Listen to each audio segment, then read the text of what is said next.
We are back after a brief snafu to continue our conversation about the debate.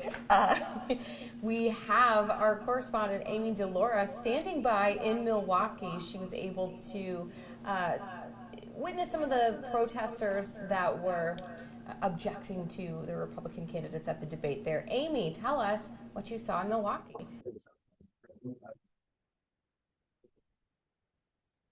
Hi, Sarah. Hi, Jim. Yes, so we're here in Milwaukee. I'm actually at a bar called Drink with Jim, the king of puns. I thought you would appreciate that.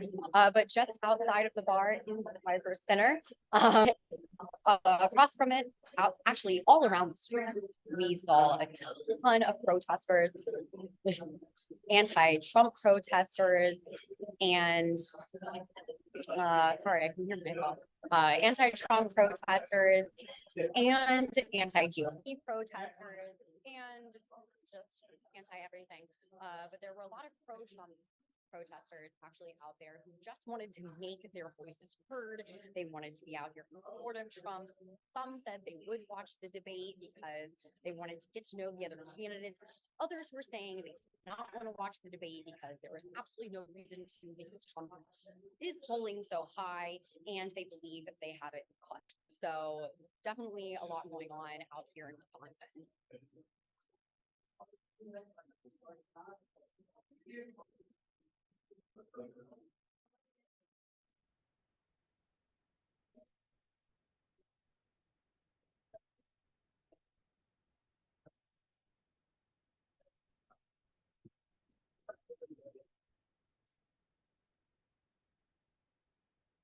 Much as she was specifically got into one really notable exchange with Vivek Ramaswamy about foreign policy experience. Right. Now, we've seen GOP voters reward a lack of experience in foreign policy because they've moved so far from the sort of Bush era foreign policy structure. You know, who do you think came out on top in that exchange? Well, I mean, Haley is, she was U.S. Ambassador to the United Nations. She's run a very foreign policy-centric campaign. Foreign policy is clearly a very big motivator for her to be running. The question then is the Republican Party still in the same boat foreign policy-wise that it was when she was ascended? And so she is very much part of the George W. Bush Republican foreign policy tradition. And I think that showed very much in her remarks. And I think it's one of the reasons why she really was trying to take it to Ramaswamy so much, because he was representing the alternate perspective the most assertively and confidently. So I think she definitely, among the South Carolinians on the stage, stood out the most. I think she was one of the drivers of the debate. Whether this actually moves the needle for her polling-wise, I'm a little bit less sure, because I sense that probably abortion is a bigger issue in places like Iowa than disagreements over aid to Ukraine. And on that, she might have distanced herself a little bit too much from some of the pro-life activists who are, looking for an alternative perhaps to Donald Trump.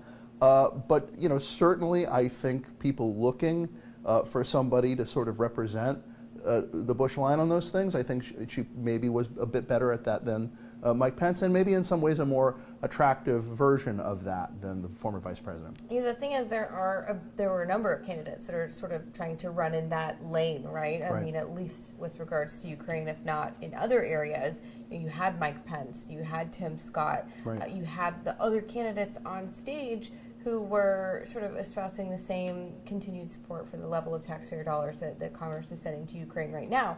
And, Vivek Ramaswamy got booed, and he's gotten dragged on social media from what I've seen for his Ukraine answers. But polls show that the overwhelming majority of Republican voters, they do not want to keep sending money of any kind to Ukraine. I think it's something like over 70% of Republican voters. So in some polling showing over 50% of all voters don't want to do that. Right, and so, for what it's worth, Ramaswamy does seem to be better aligned with Republican voters, and in that way, it sort of had echoes of Trump being, he was sort of the first to catch on with trade, for example, and everybody sort of dragged him for his positions on trade, and he sort of exposed where the party had been working at cross purposes with its voters, and now the party is where he was, you know? No, I think that's true. And I think if you look at Ramaswamy, initially there was actually a very favorable reaction to the things he was saying about Ukraine. I think a problem with Ramaswamy sometimes is that he can get a little overly glib, and that Haley was making a pretty coherent, values-laden case about the evils of Vladimir Putin, which is undeniable. Of course, the leader of the Wagner Group is also a pretty morally suspect character. He's a murderer himself. Right. So, you know, not really clear there are white hats and black hats there. But yeah, I think we saw Trump get booed, for example, when he criticized the Iraq War on the debate stage in South Carolina. They didn't bring in Chris Christie and Nikki Haley for that, although Haley was governor at the time and campaigning for Rubio. They brought in to push back against that George W. Bush himself.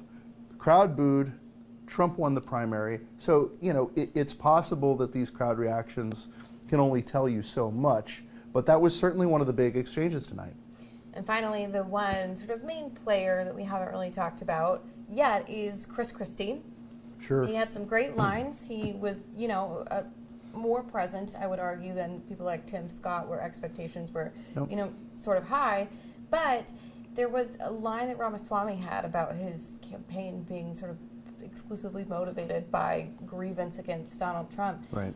Can Christie sort of move beyond that and find some kind of rationale for his candidacy? Because he did perform pretty well in the debate, stylistically. Yeah, I thought he did try to move beyond that, and he tried to make an electability argument, which others have also attempted to make, but he's using the fact that he won an election against a Democratic incumbent in a blue state, which nobody else on the stage had really ever done. That was one of the arguments he tried to make. I think, you know, he was his pugnacious, eloquent self, but I thought his attempts to attack other candidates were undermined by the fact that he's working at such cross purposes with the base that the audience booed. So the audience booed way too loudly for him to get off some of the attacks quite as cleanly and effectively as I think he wanted. Can he dial it back and sort of rebrand himself as sort of the red state's blue state hero? Maybe. I doubt it. I think that the polling numbers would make that pretty daunting. Yeah. Outside of New Hampshire. Right. He's sort of, I mean, he's so far past the time when he was ascendant in the party that we've already seen him be, you know, not to be harsh, but something of a has-been 8 years ago, serving only the purpose of taking out promising GOP stars like Marco Rubio. You know, he's even further removed from the time when he was influential and is sort of playing that same role. You know, he hasn't sort of found a new footing, it seems, beyond that. The electability argument seems, to me, watered down.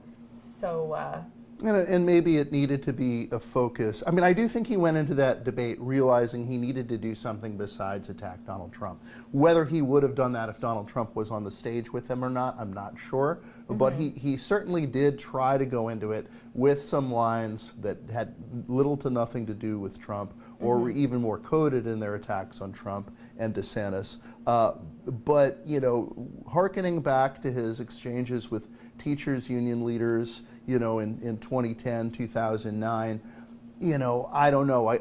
You know, certainly I think Republican primary voters still take his side in those arguments largely, but whether that's trying to recapture lost glory that is too far in the past, I think is probably the case. Well, Jim, thank you so much for joining me here. I know we both have to get back to the newsroom and finish our post-debate coverage. You can get more analysis from the rest of the journalists.